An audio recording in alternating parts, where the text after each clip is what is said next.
Welcome back to the show. We got a great one lined up. Somebody roll that beautiful intro.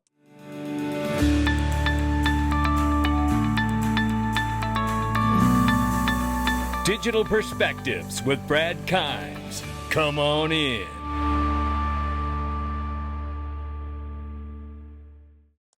Welcome back to the show. You can follow us on X, YouTube, and digperspectives.com for exclusive content. And there's 18 days left until the largest XRP conference in the world, May 30th, May 31st. I don't mind telling you the tickets are flying off the shelf, ladies and gentlemen. Listen, VIP, dangerously close to selling out.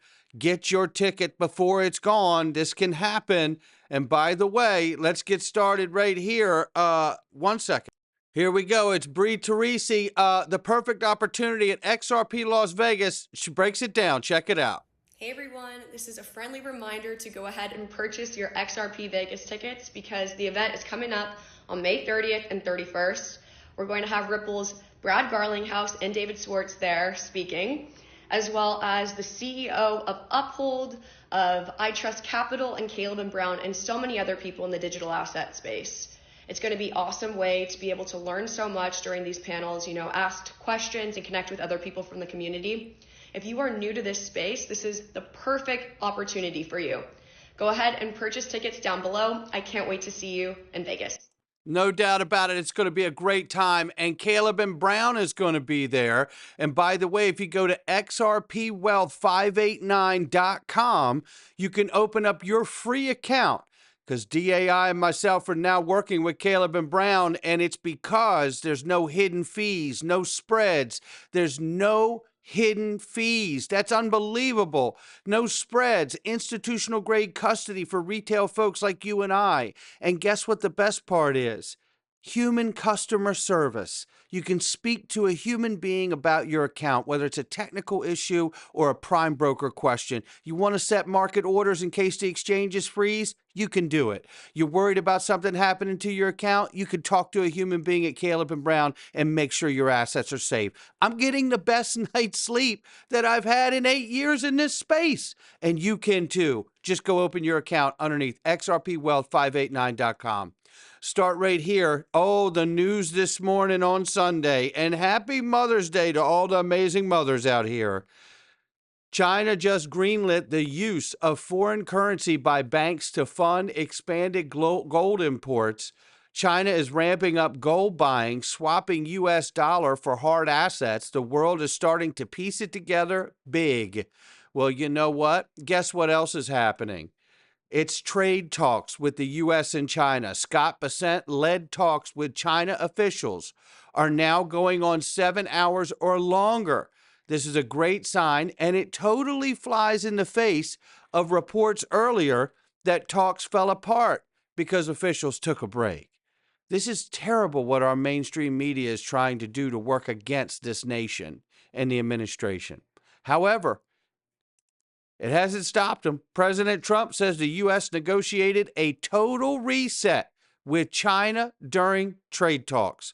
Oh, boy. A total reset, you say. Here's Donald Trump's post right here.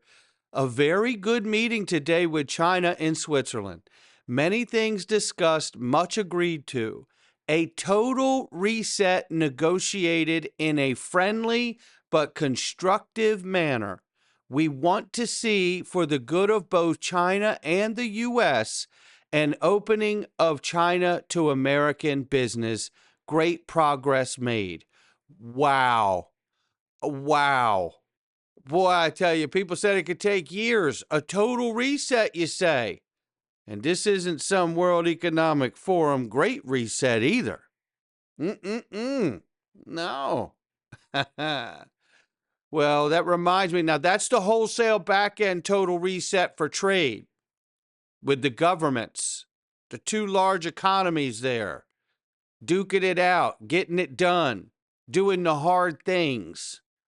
And as I've said, why is it happening now?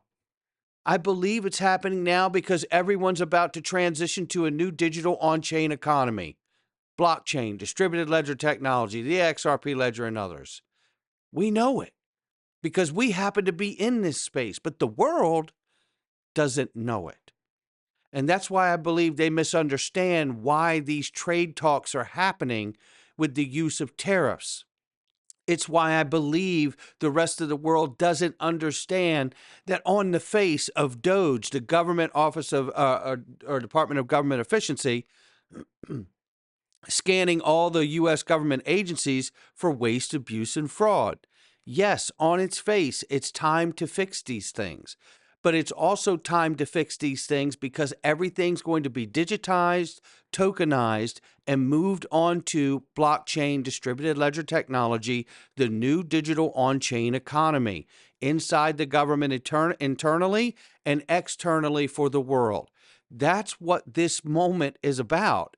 And to me, that's what the waste, abuse, and fraud and all of those audits are for, because we're not going to tokenize the waste, abuse, and fraud over to the new system. And we're not going to take the crappy deals that have been going on for decades over to the new system when it comes to trade. Hence the tariffs and negotiations, which are working amazing. We've got a total reset, the president says. Then we have a retail reset. Remember, CEO Linda Yaccarino from X says that X Money will launch later this year. Again, falls hand in hand with what? Stablecoin and market infrastructure legislation. That's why later this year. Or how about the other 3 billion users getting ready to get a crypto wallet from Android and iOS? Microsoft, Meta, NVIDIA, Tesla, Amazon, Apple, Google, they're all getting ready to launch go-to-market products. We need the legislation. It's coming. And the handful of people that crafted the stablecoin legislation in the Senate through committee, only to politically grandstand on it, help write and shape that policy to vote it out of committee, only to say no to it. It's a political move. And the truth is that when you have mountains of money from all of these different companies catering to the consumer, getting ready to educate the consumer what a crypto wallet is and why a stable coin is something they're going to want. This is where we are. We are in the moment, the threshold. We are crossing the Rubicon. That is the moment we're in. And this is what it looks like. And it's about to get a whole lot better because then you got Robinhood and the Bitstamp deal highlighting the success of Ripple in real-world asset tokenization. Well, of course. And what is everyone in traditional finance, one of the first things they need to do? Figure out how to tokenize their products and then figure out where to custody them. And Ripple's got it on all fronts. Reminds me and takes me back to Ripple pilots a private ledger for central banks launching CBDCs. Remember that part too? On all fronts, Ripple is prepared to help this market transition to a new digital on-chain economy. And that is the moment we're in. That's the reason I believe for the tariffs and the trade talks. That's the reason for the government audits. That's the reason for all of it. Just like XRP is the reason we need a new money that can be introduced inside the financial system without challenging the sovereign money of the world, but yet complementing the system. This is where we are. And it's amazing to watch. Listen to Monica Long explain stablecoins very quickly, and then you're going to want to hear what she says next about Bank of America's phone call. I'm up for the challenge. I'm up for the test. I'm Monica Long, and this is Crypto in 1 minute. A stablecoin is a token on a blockchain that represents some sort of real-world currency. So, for example, dollars, that's a very popular version of a stablecoin. And the important thing about a stablecoin is that there's a one-to-one peg between the tokens that are represented on the blockchains and what is held in a reserve account. So that's what makes it stable. And people really like stablecoins. They've become very useful in the world of digital currencies. because one, it's a way that you can hold US dollars if you don't have access to a traditional bank account. Two, it's a way to efficiently buy other assets in the world of crypto. And then three, it's also a way to trade. It's very useful for trading to limit volatility. And so that is all. There you have it. And guess what? The real USD making new numbers all the time, almost daily. But now hear Monica Long tell us about what's going on with Bank of America with all of this embrace of this administration and legislation headed our way.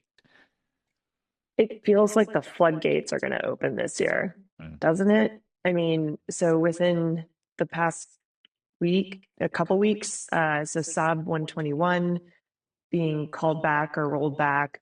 And I mean, within, it felt like minutes, you hear from CEOs like Bank of America saying, we're all in. How about that one? Yeah, I'm going to want that twice on Mother's Day. And I mean, within, it felt like minutes, you hear from CEOs like Bank of America saying, we're all in. That smile. I would tell you what, look, this is where we are right here. And I believe I've shown enough evidence right here to understand the wholesale back end, the governments of the world, the consumer front end. I'm showing all of it. In every place we've got a touch point here. And it's quite remarkable that we're looking at possibly getting stablecoin legislation passed this month before Memorial Day. We could have stablecoin passed before May 26th. How about that one? In the next couple of weeks. So however it goes, I believe even the people that politically did the grandstand against the floor vote on the Senate for the Genius Act, which, by the way, again, they also shaped the Genius Act in the committee so it would pass on the floor and then stood up against it. So it's a political move. But I also believe even those people realize the weight of what is in front of this country, and it cannot afford any partisan behavior. It has to happen in order for this country to be a leader in the global economy. There's no question. The dollar is in danger, and the stable coin and private issuance of it is the key to unlock the treasury bonds and the new use case for the US dollar so it can remain dominant as we move through this transformation to the new digital on-chain economy. I absolutely believe that. Looking here, Steph's Crypto says you're definitely not bullish enough on XRP. Raise your targets, he says. He puts up this. It says this could be where we're going, 30 plus. I love it. Love the optimism. And here's the one and only OG, Eggrag Crypto. Ultimate targets and my selling strategy. Now, you know where he's got his targets here. You can see it. It's 650, 440, 839, 13 dollars plus, and then he's got the 27 up here too, and he's also has a 650 mark in between the $4 and $8. These are all taking profit region for him, so make sure you have your moon bag straight, right, and ready to go. But at the same time, if you have other price points, be paying very close attention and make sure that you do have a plan, whatever your plan is. And there's a million different strategies one could adopt or put together. And only you can know what that best strategy is for you and your family, because everyone's circumstances are different. But one thing I can say is make sure that you have a plan. Because if you think it's hard to hold on when prices are down and continue to accumulate, I've been here when I've seen this market take off at least twice. And I tell you what, there's no harder moment than for me when I'm trying to hold on while the market's going crazy good. And that gets very difficult to do. So make sure you have a plan for yourself and your family, no question about it. And open up your free account at Caleb and Brown and start getting the best night's sleep you've ever had in your life. That is very, very serious, no question about it. And the first time you speak to a human being and set an appointment and you talk to a human being about your assets and it just feels so good, you're never, ever going to go back the other way. There's no question about it. We're going into the Freedom Zone, not financial advice from me or anyone else. It's just my digital perspectives. Come on in. All right.